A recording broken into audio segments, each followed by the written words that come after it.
धौलपुर दिन भर बुलेटिन के प्रायोजक हैं कलाम कोचिंग क्लासेस, जहां सभी प्रतियोगी परीक्षाओं की तैयारी अनुभवी शिक्षकों द्वारा शांत वातावरण में कराई जाती है, जिसका पता है Rajakhera bypass, GT road, Dholpur.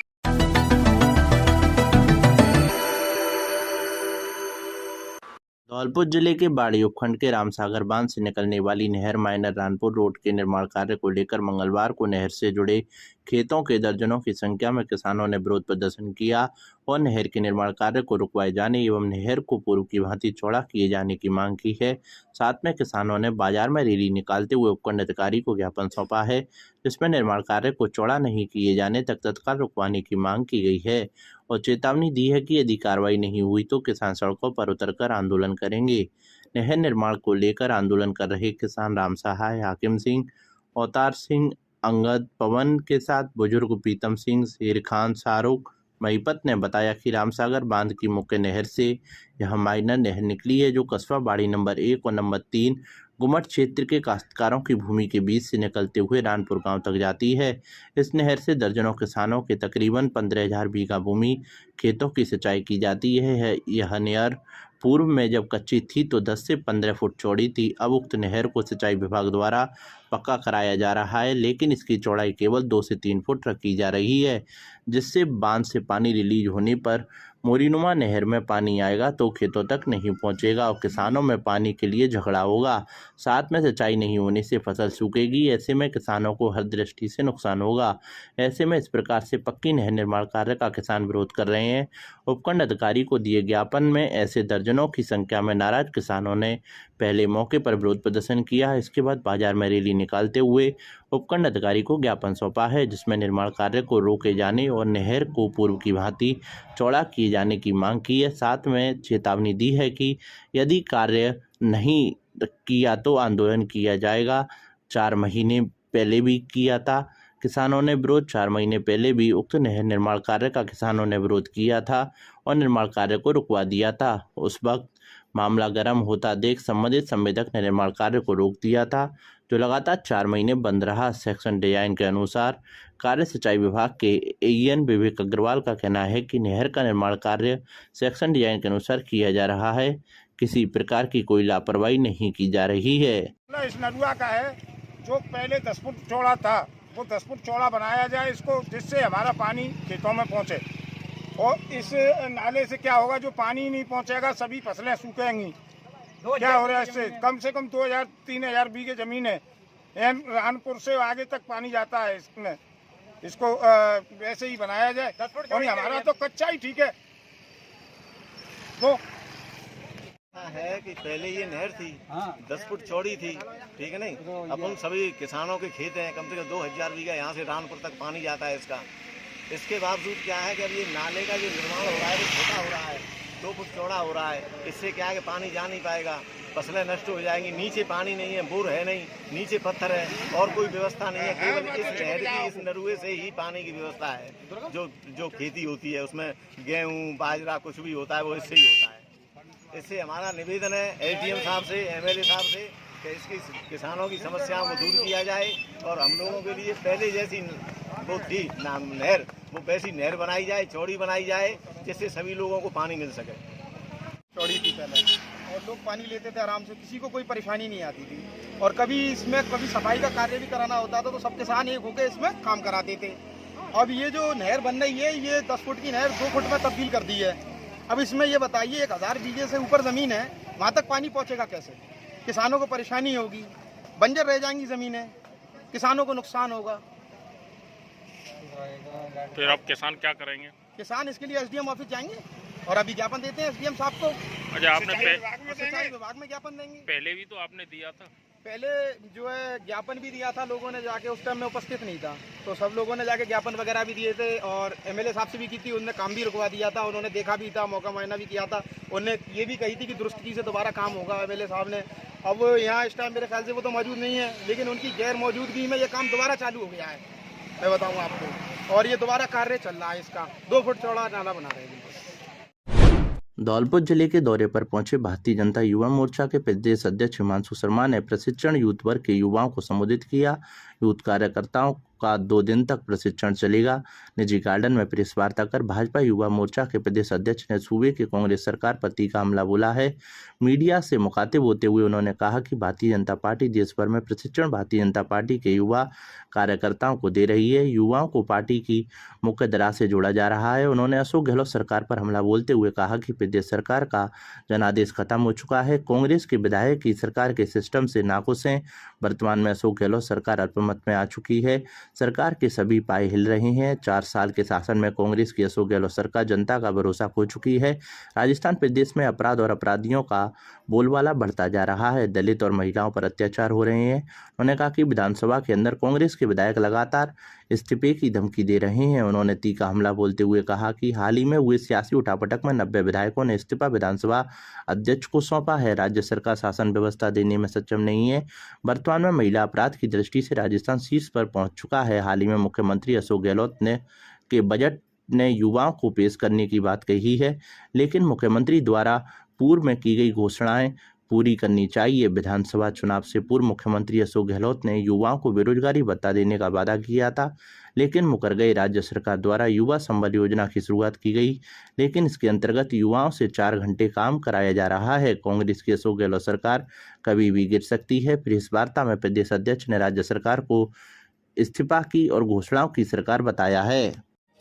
Bharatiya Janata party एक कैडर बेस्ड पार्टी है और पूरे देश के अंदर पिछले कुछ समय से हमारी पार्टी के प्रशिक्षण वर्ग आयोजित किए जा रहे हैं। जिस प्रकार से पार्टी के प्रशिक्षण वर्ग आयोजित किए जाते हैं, उसी प्रकार से पार्टी के जो 7 मोर्चे हैं उनके भी प्रशिक्षण वर्ग आयोजित किए जाते हैं। गत दिनों भरतपुर में भारतीय जनता युवा मोर्चा राजस्थान का प्रशिक्षण वर्ग आयोजित हुआ। उसके बाद अभी जिलों के प्रशिक्षण वर्गों की श्रृंखला चल रही है। 2 दिन पहले कोटा के अंदर प्रशिक्षण वर्ग हुआ और मुझे आप सभी के साथ ये साझा करते हुए हर्ष की अनुभूति होती है कि आज धौलपुर के अंदर भारतीय जनता युवा मोर्चा धौलपुर के कार्यकर्ताओं का प्रशिक्षण वर्ग आयोजित किया जा रहा है और इसका समापन कल किया जाएगा। कार्यकर्ताओं के लिए प्रशिक्षण जो है वो हमारी पार्टी की एक कार्य पद्धति है। इसके साथ ही मैं आप सभी के साथ यह भी साझा करना चाहूंगा कि राजस्थान में एक ऐसी सरकार है जिसने सबसे कम समय में सबसे अधिक अलोकप्रियता हासिल की है। राजस्थान में एक ऐसी सरकार है जिसने सबसे कम समय में सबसे अधिक एंटी इनकम्बेंसी हासिल की और आप देख सकते हैं कि आज जो ये सरकार है यह बिल्कुल अल्पमत में है। सरकार के पास बहुमत नहीं है। राजस्थान सरकार में विधानसभा के अंदर कांग्रेस के जो विधायक हैं, मुझको लगता है कि आज दिनांक तक ऐसा कोई भी विधायक नहीं होगा जिसने इस्तीफे की धमकी नहीं दी हो। आप बाड़मेर के हेमाराम जी चौधरी को लीजिए या फिर यूथ कांग्रेस के राजस्थान के जो अध्यक्ष हैं गणेश घुघरा, आप उनको लीजिए, उन्होंने अपनी विधायकी से इस्तीफा दिया। यूथ डिपार्टमेंट जिसके पास है, जो मिनिस्टर हैं अशोक चांदना जी, उन्होंने एक बार इस्तीफा दिया और उसके बाद अभी कुछ दिन पहले आपने देखा कि 90 से अधिक विधायकों ने एक साथ जाके इस्तीफा दिया। तो इन सभी इस्तीफों को क्यूमुलेटिवली एक साथ अगर आप देखेंगे तो आप पाएंगे, मुझे लगता है एक भी विधायक नहीं बचा होगा जिसने आज दिनांक तक इस्तीफे की धमकी नहीं दी हो या इस्तीफा नहीं दिया हो। इन परिस्थितियों के अंदर जो सरकार चलती है वो सरकार एक अच्छी शासन व्यवस्था देने में सक्षम नहीं है और जब वो सरकार अच्छी शासन व्यवस्था देने में सक्षम नहीं है तो आप देख सकते हैं कि राजस्थान में चारों तरफ जो अपराध हैं वो बढ़ रहे हैं। महिला अपराधों में राजस्थान जो है वो शीर्ष की तरफ चला गया। महिलाएं सुरक्षित नहीं है, युवा सुरक्षित नहीं है। राजस्थान के मुख्यमंत्री ने अभी एक बयान दिया कि अगला जो बजट आएगा वो बजट युवाओं के लिए होगा। मैं आप सभी मीडिया के बंधुओं के माध्यम से राजस्थान के मुख्यमंत्री जी से यह आग्रह करना चाहता हूं कि आने वाला बजट वो युवाओं के लिए लाएं, महिलाओं के लिए लाएं, किसानों के लिए लाएं। किसी भी प्रकार की घोषणा करने से पहले उन्होंने जो अपने चुनाव घोषणा पत्र में घोषणाएं की थी उसकी क्रियान्विति सुनिश्चित करनी चाहिए। मैं युवा मोर्चा का अध्यक्ष हूं। युवाओं का एक मुद्दा आपके माध्यम से मुख्यमंत्री के संज्ञान में लाना चाहूंगा। मुख्यमंत्री जी ने साफ तौर पर अपने इलेक्शन मैनिफेस्टो में कांग्रेस पार्टी ने कहा था कि अगर कांग्रेस पार्टी की सरकार बनती है तो राजस्थान के बेरोजगार युवाओं को बेरोजगारी भत्ता दिया जाएगा। राजस्थान के युवाओं को किसी भी तरीके का बेरोजगारी भत्ता नहीं दिया गया। एक युवा संबल योजना के नाम से एक योजना लाई गई। वो युवा संबल योजना जो है उसमें युवाओं को बाध्य किया जा रहा है कि वो 4 घंटे तक सरकारी कार्यालयों में काम करेंगे और उसके बदले में उनको पैसा दिया जाएगा। काम करने के बदले में पैसा दिया जाना, क्या इसको बेरोजगारी भत्ता कहा जा सकता है? इसको बेरोजगारी भत्ता नहीं कहा जा सकता। युवा संबल योजना के माध्यम से राजस्थान सरकार ने यह भी घोषणा की है कि 2 लाख युवाओं को युवा संबल योजना का लाभ दिया जाएगा। मैं मुख्यमंत्री जी से पूछना चाहता हूं कि क्या राजस्थान में केवल 2 लाख युवा ही हैं? और अगर केवल 2 लाख युवाओं को युवा संबल योजना का लाभ देना था तो चुनाव घोषणा पत्र में लिख के आना चाहिए था कि केवल 2 लाख युवाओं को ही हम लाभ देंगे। आपने सभी युवाओं को लोक लुभावने सपने दिखाकर उनसे वोट बटोरे, उसके बाद युवाओं के सपने पूरे करने का काम नहीं किया।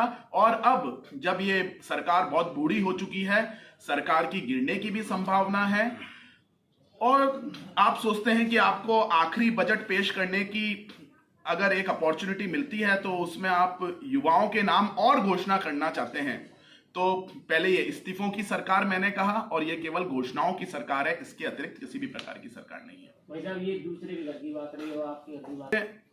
राजस्थान की जो कांग्रेस सरकार है, हमारा एक ही उद्देश्य है कि राजस्थान की कांग्रेस सरकार को उखाड़ फेंकना।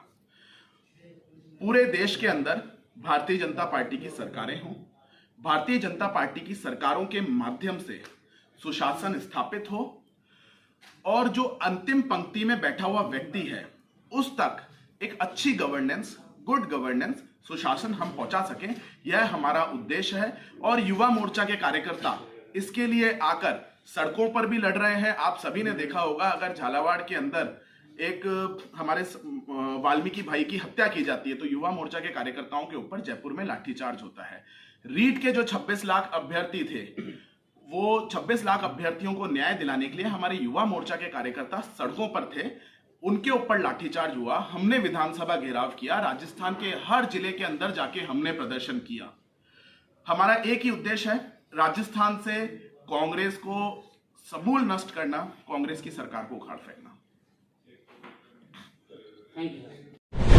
राजस्थान शिक्षक संघ एकीकृत की ब्लॉक स्तरीय बैठक मंगलवार को शहर के सीनियर सेकेंडरी स्कूल में संगठन के प्रदेश उपाध्यक्ष राकेश प्रजापति के सानिध्य और महासंघ के जिलाध्यक्ष चंद्रभान चौधरी की अध्यक्षता में आयोजित की गई। इस बैठक में द्वितीय श्रेणी शिक्षकों के स्थानांतरण नहीं किए जाने पर राज्य सरकार के खिलाफ नाराजगी व्यक्त करते हुए शिक्षक संघ के ब्लॉक अध्यक्ष टीकम सिंह जाट ने बताया कि गहलोत सरकार ने यदि शिक्षकों की इस मांग पर ध्यान नहीं दिया तो 19 अक्टूबर से जयपुर में महापड़ाव डाला जाएगा, जिसको लेकर यह बैठक आयोजित हुई है। बैठक के दौरान विभिन्न शिक्षक पदाधिकारी एवं महासंघ से जुड़े पदाधिकारियों ने शिरकत की और शिक्षकों की इस मांग को जायज बताते हुए प्रदेश सरकार से तुरंत तृतीय श्रेणी शिक्षकों के स्थानांतरण की मांग की है। दौरान चिकित्सा महासंघ के डॉक्टर वीरेंद्र यादव, व्याख्याता दिलीप चाहर के साथ संग्राम मीणा, वासुदेव रंगलाल मीणा, हफीज खान सहित तमाम पदाधिकारी और शिक्षक मौजूद रहे। शिक्षक संघ एकीकृत की आज ब्लॉक स्तरीय मीटिंग बाड़ी में आयोजित की गई, जिसका केवल एक ही मुद्दा है कि वर्तमान कांग्रेस सरकार के द्वारा प्रिंसिपल्स, प्रथम श्रेणी, वरिष्ठ अध्यापक, यहाँ तक कि संस्कृत शिक्षा विभाग में तृतीय श्रेणी जो अध्यापक है उनके भी ट्रांसफ़र कर दिए गए हैं। लेकिन तृतीय श्रेणी का एक तबका जो कि 4 वर्ष से लगातार स्थानांतरण की मांग कर रहा है, आज तक उनके स्थानांतरण नहीं किए गए हैं। आज हम सभी यहाँ इसी मांग को लेकर के इकट्ठे हुए हैं और हम सभी ने एक मत में माननीय मुख्यमंत्री राजस्थान सरकार से, शिक्षा मंत्री राजस्थान सरकार से एक ही मांग रखी है कि माननीय तृतीय श्रेणी के शिक्षकों के स्थानांतरण अविलंब किया जाए। क्या नाम है आपका? मैं राकेश प्रजापति, प्रदेश उपाध्यक्ष, राजस्थान शिक्षक संघ एकीकृत। धौलपुर जिले के उभरते हुए चैनल हिंदूदूत पर न्यूनतम दर पर लगवाएं अपनी शिक्षण संस्थान व्यवसायिक प्रतिष्ठान का विज्ञापन। धौलपुर से खेमराज मीना, मोबाइल नंबर 72 300 30104। बाड़ी से राजकुमार शर्मा 78 78 38 83 37। राजाखेड़ा से योगेश शर्मा 93 51 87 84 48। शेपऊ से नीरज शर्मा 97 85 34 0075 और ओनी शर्मा 99 83 22 12 15। वसीडी से रोहित शर्मा 84 42 042 368। शहर मथुरा से खेमराज मीना 72 300 30 104। मरेना मनिया गजेंद्र गुर्जर 88 24 14 55 98। Munish Thackeray mobile number 97 82 12 36 54। तो फिर देर किस बात की, आज ही बुक कराएं अपना विज्ञापन। धौलपुर जिले के बाड़ी उपखंड में शिक्षक संघ एकीकृत किया तृतीय श्रेणी शिक्षक स्थानांतरण को लेकर राजकीय उच्च माध्यमिक स्कूल बाड़ी में बैठक आयोजित की गई, जिसमें सिर्फ एक मांग तृतीय श्रेणी शिक्षक स्थानांतरण को लेकर चर्चा हुई। जिला संस्थापक चंद्रभान चौधरी ने बताया कि राजस्थान सरकार द्वारा इसी कार्यकाल में व्याख्याता वरिष्ठ अध्यापकों के स्थानांतरण किए गए थे। उसी कड़ी में शिक्षा विभाग द्वारा माह अगस्त 2021 में तृतीय श्रेणी अध्यापकों के स्थानांतरण के लिए ऑनलाइन आवेदन पत्र लिए गए, जिनमें राजस्थान से लगभग 85,000 आवेदन प्राप्त हुए। प्रदेश भर के अध्यापक पिछले 11 माह से स्थानांतरण लिस्ट जारी होने का इंतजार कर रहे हैं, जबकि हाल ही में सरकार द्वारा शिक्षक भर्ती जिससे स्थानांतरण लिस्ट का इंतजार कर रहे शिक्षकों में अधिकांश जिलों में रिक्त पदों के भरे जाने को देखते हुए भारी रोष व्याप्त है। शिक्षकों ने बताया कि 85,000 आवेदन एक जिले से दूसरे जिले में स्थानांतरण ही नहीं अपितु एक जिले में विभिन्न ब्लॉक बदलने के लिए भी शिक्षकों ने आवेदन किए थे, जिसकी वजह से स्थानांतरण को लेकर प्रदेश भर में इतनी अधिक संख्या में आवेदन प्राप्त हुए हैं। अतः शिक्षा विभाग व राजस्थान सरकार द्वारा आवेदनों की वास्तविक स्थिति को ध्यान में रखते हुए तृतीय श्रेणी शिक्षकों के प्रति संवेदनशीलता दिखाते हुए शीघ्र स्थानांतरण लिस्ट जारी कर शिक्षकों में व्याप्त असंतोष को दूर किया जाए। राकेश प्रजापति ने बताया कि राजस्थान शिक्षक संघ एकीकृत का जयपुर में 19 अक्टूबर में विशाल धरना प्रदर्शन है, जिसमें हजारों शिक्षक जुटेंगे और धौलपुर से भी सैकड़ों शिक्षक भाग लेंगे। इस बार आंदोलन बहुत बड़े पैमाने पर होगा। राज्य सरकार से तृतीय श्रेणी शिक्षक स्थानांतरण करवा कर ही दम लेंगे। बैठक को डॉक्टर वीरेंद्र यादव, दिलीप चाहर ने भी संबोधित किया है। इस अवसर पर चंद्रभान चौधरी, वीरेंद्र यादव, राकेश प्रजापति, टीकम सिंह, दिलीप चाहर, अवधेश यादव, रंगालाल मीणा, वासुदेव प्रसाद, रामबरण, अब्दुल हफीज, प्रकाश मीणा, मोहनलाल सैनी, श्यामवीर गुर्जर, संग्राम सिंह मीणा, राम बड़ोसी मीणा, साहब सिंह मीणा आदि उपस्थित थे। धौलपुर जिले के निहालगंज थाना इलाके में सब्जी मंडी के पास बीती रात अज्ञात बदमाशों ने ज्वेलर्स की दुकान को निशाना बनाया है। छत के ऊपर से सेंध मारकर दुकान में घुसकर करीब 5 लाख के आभूषण चुराने की घटना को अंजाम दिया है। पीड़ित ज्वेलर्स सुहास गर्ग ने बताया कि बीती रात करीब 8 बजे दुकान को बंद कर घर चला गया था। रात्रि में अज्ञात बदमाश दुकान की छत के सारे सीढ़ियों के दरवाजे को तोड़कर घुस गए हैं। दुकान के अंदर अलमारियों में रखे सोने चांदी के आभूषणों को पार कर दिया है। दुकानदार के मुताबिक करीब 5 लाख के आभूषणों की चोरी हुई है। सुबह 9 बजे ज्वेलर्स जैसे ही दुकान खोलने पहुंचा तो दुकान के अंदर सामान इधर उधर उल्टा पड़ा देख घुस उड़ गए। ऊपर के गेट का ताला टूटा हुआ था और दुकान के अंदर अलमारी और दराज के लॉक टूटे हुए थे, जिसे देख ज्वेलर्स के होश उड़ गए। दुकान के अंदर रखा सभी सोने चांदी के आभूषणों का सामान गायब था। घटना की सूचना स्थानीय निहालगंज थाना पुलिस को दी गई। घटनास्थल पर पहुंची पुलिस ने हालातों का जायजा लिया है। ज्वेलर्स द्वारा अज्ञात बदमाशों के खिलाफ पुलिस को रिपोर्ट दे दी है। मैं स्वागत सुबह रात को 8 बजे दुकान बढ़ा के गया था। सुबह देखा मैंने 9 बजे आके कि मेरा ऊपर बाहर का पर्दा फटा हुआ था। मैं ताला खोला तो सारा सामान अस्त व्यस्त और सब सामान गायब मिला। और ऊपर छत पर जाके देखा तो शटर का बोल्ट खुले हुए थे। शटर खुला था और ऊपर जाके तीसरी मंजिल का गेट टूटा हुआ मिला। कितना नुकसान हुआ है? नुकसान करीब तकरीबन ये मान के चलो आपके 4-5 लाख रुपए का नुकसान हो गया। धौलपुर जिले की कोतवाली थाना पुलिस ने परिवहन विभाग के कर्मचारियों से लूटपाट एवं मारपीट करने के मुख्य आरोपी दीपक कुमार को गिरफ्तार किया है। आरोपी ने मंगलवार की दरमियानी रात को अपने सहयोगी बदमाशों के साथ आगरा मुंबई राष्ट्रीय राजमार्ग पर नाकाबंदी के दौरान परिवहन विभाग की टीम से लूटपाट की घटना को अंजाम दिया था। पुलिस उप निरीक्षक जगदीश चंद ने बताया कि मंगलवार की दरमियानी रात्रि को परिवहन विभाग द्वारा आगरा मुंबई राष्ट्रीय राजमार्ग स्थित अचलेश्वर मंदिर के पास सघन तलाशी अभियान चलाया जा रहा था। नाकाबंदी के दौरान सातिर बदमाश 22 वर्षीय दीपक कुमार पुत्र कमलेश्वर बाबा निवासी बन्नेपुरा 15 से 20 साथियों के साथ धावा बोला था। बदमाश परिवहन विभाग के गार्ड बीरेन सिंह एवं सरदार सिंह से मारपीट कर चालान की बुक और राशि लूटकर फरार हो गए थे। थाना प्रभारी ने बताया कि परिवहन विभाग के उप निरीक्षक अविनाश चौहान ने नाम के बदमाशों के खिलाफ आपराधिक प्रकरण दर्ज कराया था। स्थानीय कोतवाली थाना पुलिस ने मामले की गंभीरता को देखते हुए बुधवार को अचलेश्वर मंदिर के पास से मुख्य आरोपी दीपक कुमार को गिरफ्तार किया है। वारदात में शामिल रहे अन्य बदमाश फरार चल रहे हैं, जिनकी गिरफ्तारी के लिए पुलिस टीम संबंधित ठिकानों पर दबिश की कार्रवाई कर रही है। उन्होंने बताया मुख्य आरोपी को गिरफ्तार कर पुलिस पूछताछ कर रही है। शेष फरार आरोपियों को भी गिरफ्तार किया जाएगा। खुशखबरी श्री सरनाम सिंह ITI में सीमित सीटों के लिए प्रवेश प्रारंभ। क्या आप रोजगार पाना चाहते हैं तो करें ITI डिप्लोमा, जिसमें मिलती है आपको 100% रोजगार की गारंटी। तो देर किस बात की, आज ही प्रवेश लें श्री सरनाम सिंह ITI में। विशेषताएं: सरकार द्वारा वजीफा की सुविधा, 10वीं के बाद ITI करने पर 2 विषय की परीक्षा देने पर 12वीं के समकक्ष, योग्य अनुदेशक द्वारा प्रशिक्षण की व्यवस्था, कंप्यूटर लैब की व्यवस्था, सुसज्जित लैब की व्यवस्था, 24 घंटे वाईफाई की व्यवस्था, इलेक्ट्रीशियन 80 सीट प्रति वर्ष, फिटर 20 सीट प्रति वर्ष।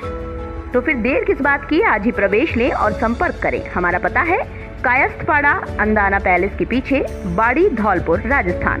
राकेश मीणा कुमार 8107964408, गिरिराज मीणा 8094665297।